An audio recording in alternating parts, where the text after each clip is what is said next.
Hello and नमस्कार मेरे भैया, और हम आपके बीच लेकर के आ चुके हैं सफलता की ओर लेकर के जाने वाली नैया। तो दोस्तों आप सभी तैयार हो जाइए और मैं आनंद वर्मा आप सभी का स्वागत करता हूं ऑब्जेक्टिव मित्रा के पॉलिटी के टॉप 10 क्वेश्चन के सीरीज में। दोस्तों इस क्यूज के माध्यम से हम जानने वाले हैं टॉप 10 प्रश्न जो पॉलिटी से रिलेटेड होगा, और इन 10 प्रश्नों का दोस्तों आपको मिलने वाला है 4 ऑप्शन, और आपको किसी एक ऑप्शन के साथ चले जाना है और आपको अंत में बता देना है कि इस 10 प्रश्न में से आप कितने प्रश्न का सही उत्तर किए हैं। तो चलिए दोस्तों हम आज के इस सेशन को शुरू करते हैं और पहला क्वेश्चन आपके बीच यहाँ पे है कि निम्नलिखित में से वे दो शब्द कौन हैं जिनका समावेश 42वें संविधान संशोधन की उद्देशिका में किया गया। दोस्तों आप जानते हैं कि 42वां संविधान संशोधन के आधार पर संविधान में प्रस्तावना में दोस्तों 3 शब्द को जोड़ा गया था, लेकिन आपको यहाँ पे 2 शब्द का ही मात्र बताना है कि कौन कौन से वे 2 शब्द थे, और तीसरा जो शब्द जोड़ा गया है दोस्तों वो आपको कमेंट बॉक्स में जाकर के बता देना है। फिलहाल यहाँ से आप बता दीजिए जल्दी से कि कौन से वो 2 शब्द जोड़े गए थे। पहला यहाँ पे ऑप्शन है दोस्तों धर्मनिरपेक्ष और लोकतांत्रिक, दूसरा है प्रभु संपन्न और लोकतांत्रिक, तीसरा है समाजवादी और धर्मनिरपेक्ष, और चौथा है धर्मनिरपेक्ष और गणतंत्र। इन चारों में से एक सही उत्तर के साथ जाना है और जल्दी से आप इसका सही उत्तर लगा दीजिए। और यहाँ पे दोस्तों आप इसका सही उत्तर लगा चुके होंगे और इसका जो सही उत्तर है वो हो जाने वाला है ऑप्शन नंबर सी, मतलब समाजवादी और धर्मनिरपेक्ष को 42वां संविधान संशोधन 1976 के आधार पर जोड़ा गया था। तो चलिए दोस्तों इसी के साथ हम आपको लेकर के चलते हैं दूसरे नंबर प्रश्न की ओर, और दूसरा नंबर प्रश्न आपके बीच ये है कि भारतीय संविधान की प्रस्तावना में भारत को किस रूप में घोषित किया गया था। जल्दी से इसका भी उत्तर आपको बताना है दोस्तों। यहाँ पे हम आपको ऑप्शन देते हैं। पहला नंबर है एक सार्वभौम प्रजातांत्रिक गणतंत्र, दूसरा है एक समाजवादी प्रजातांत्रिक गणतंत्र, तीसरा है एक प्रभुत्व संपन्न समाजवादी धर्मनिरपेक्ष, और चौथा है इनमें से कोई नहीं। आपको एक उत्तर सही करना है यहाँ पे और आप इसका सही उत्तर लगा चुके होंगे, जो है दोस्तों आपका ऑप्शन नंबर यहाँ पे सी सही हो जाने वाला है, मतलब कि एक प्रभुत्व संपन्न समाजवादी धर्मनिरपेक्ष राष्ट्र है। चलिए इसके साथ हम आपको लेकर के चलते हैं तीसरे नंबर प्रश्न की ओर,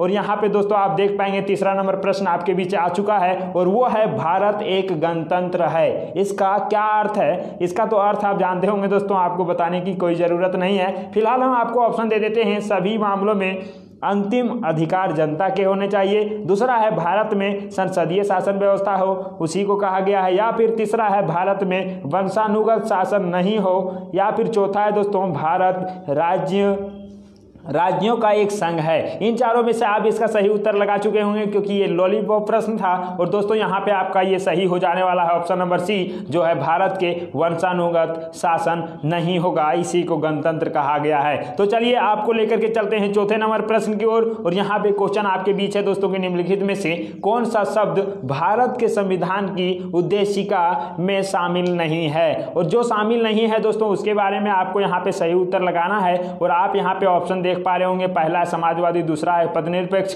तीसरा है प्रभुत्व संपन्न, और चौथा है लोक कल्याण, और यहां से आप इसका सही उत्तर लगा दीजिए। और यदि दोस्तों आप ऑप्शन नंबर डी के साथ गए होंगे, मतलब लोक कल्याण, तो आप बिल्कुल सही है, क्योंकि आप जानते हैं दोस्तों ये समाजवादी जो है ये हमारा संविधान में है, दूसरा जो है पदनिरपेक्ष ये भी हमारा प्रस्तावना में है, तीसरा प्रभुत्व संपन्न ये भी है, लेकिन लोक कल्याण हमारे संविधान के प्रस्तावना में नहीं है। तो चलिए हम आपको लेकर के चलते हैं 5वें नंबर प्रश्न की ओर, और यहाँ पे दोस्तों भारतीय संविधान में समवर्ती सूची किसके संविधान से ली गई है, ये चीज आपको बताना है। समवर्ती सूची आप जानते हैं जिस पर कानून बनाने का जो अधिकार होता है वो संघ तथा राज्य दोनों का होता है। तो चलिए जल्दी से आप बता दीजिए। सामाजिक नियंत्रण से, राष्ट्रीयकरण से, तीसरा है सामाजिक न्याय से, और चौथा है सामाजिक स्पर्धा से। कहाँ से लिया गया है ये आप जल्दी से बता दीजिए। और 5वां का जो सही उत्तर हो जाने वाला है दोस्तों आपके बीच यहाँ पे डी नंबर सही हो जाएगा, जो है सामाजिक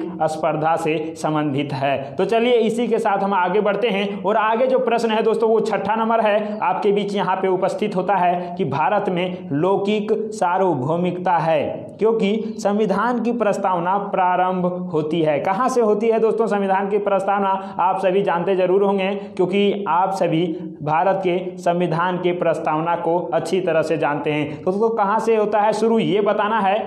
तो आप यहाँ पे ऑप्शन देते हैं आपको, यहाँ पे दोस्तों और इसमें हम आपको ऑप्शन दे देते हैं कि हम भारत के लोक से, दूसरा है जनता का जनतंत्र से, तीसरा है जनता के लोकतंत्र से और चौथा है प्रजातांत्रिक भारत शब्दों से। किससे शुरू होता है आप इसका सही उत्तर जानते हैं, क्योंकि हम कहते हैं प्रस्तावना को हम भारत के लोग, भारत को एक प्रभुत्व संपन्न, तो यहाँ पे ऑप्शन नंबर ये सही होगा क्योंकि इसी में है हम भारत के लोग, तो ये आपका सही हो चुका है। और इस प्रकार से दोस्तों आप 6 प्रश्नों का सही उत्तर दे चुके हैं। अब हम चलते हैं आपको लेकर के 7वें नंबर प्रश्न की ओर। और 7वां नंबर प्रश्न आपसे पूछ रहा है कि संविधान के अंतर्गत भारतीय लोकतंत्र के आदर्शों को हम कहां देख सकते हैं। दोस्तों ये जो हमारा है भारतीय लोकतंत्र के आदर्श कहां देखने को मिलता है, तो आप इसका सही उत्तर लगाएंगे। उससे पहले हम आपको ऑप्शन दे देते हैं 4 और आपको करना है किसी एक ऑप्शन पर वार। तो चलिए, पहला है भाग 1 में, दूसरा है प्रस्तावना में, तीसरा है भाग 3 में और चौथा है भाग 4 में। कहां से हमको देखने को मिलता है दोस्तों, जल्दी से इसका सही उत्तर बताइए। और आप इसका सही उत्तर लगा चुके होंगे जो ऑप्शन नंबर बी है, और वो है दोस्तों प्रस्तावना में देखने को मिलता है भारतीय लोकतंत्र के आदर्श। तो चलिए यहां से हम आपको लेकर के चलते हैं नेक्स्ट, मतलब 8वें नंबर प्रश्न की ओर। और दोस्तों 8वां नंबर प्रश्न आपसे पूछ रहा है कि भारतीय संविधान को संविधान सभा द्वारा अंगीकृत किया गया। कब अंगीकृत किया गया दोस्तों, किसको, तो भारतीय संविधान को संविधान सभा जो थे उसके द्वारा कब अंगीकृत किया गया है, इसके बारे में आपको बता देना है। तो चलिए हम आपको ऑप्शन देंगे।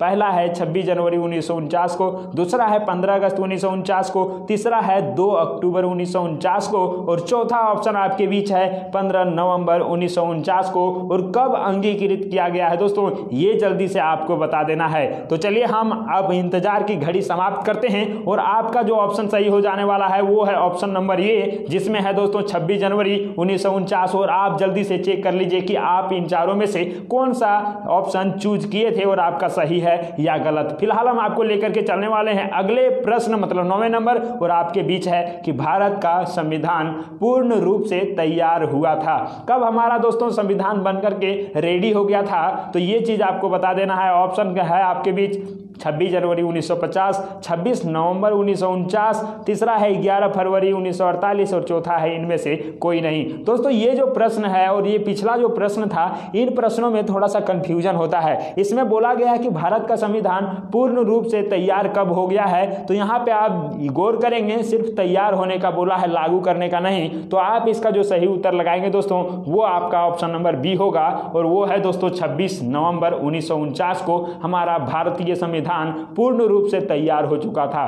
तो चलते हैं आपको लेकर के 10वें नंबर प्रश्न की ओर। और 10वां नंबर प्रश्न आपके बीच है कि भारतीय संविधान कब अंगीकार किया गया था।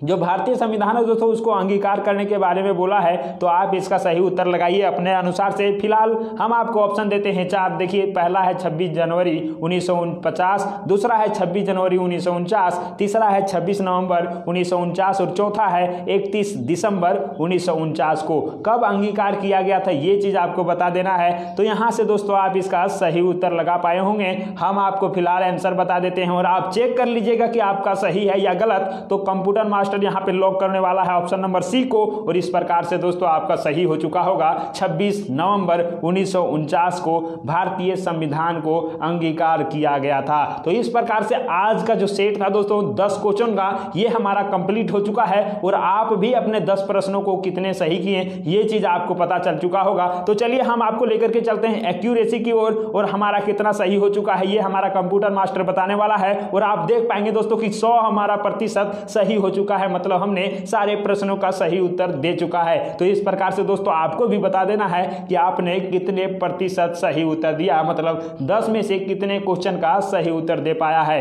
तो दोस्तों आप बने रहिएगा और इसी प्रकार के सेट हम लेकर के आते रहते हैं। तो हमारे चैनल को सब्सक्राइब करके वीडियो को लाइक कर दीजिएगा और दोस्तों के साथ शेयर भी कर दीजिएगा, ताकि सभी अपने पढ़ाई को मुकम्मल बना सके। तो हम आपसे लेते हैं विदा, मिलेंगे अगले वीडियो में, तब तक के लिए बाय।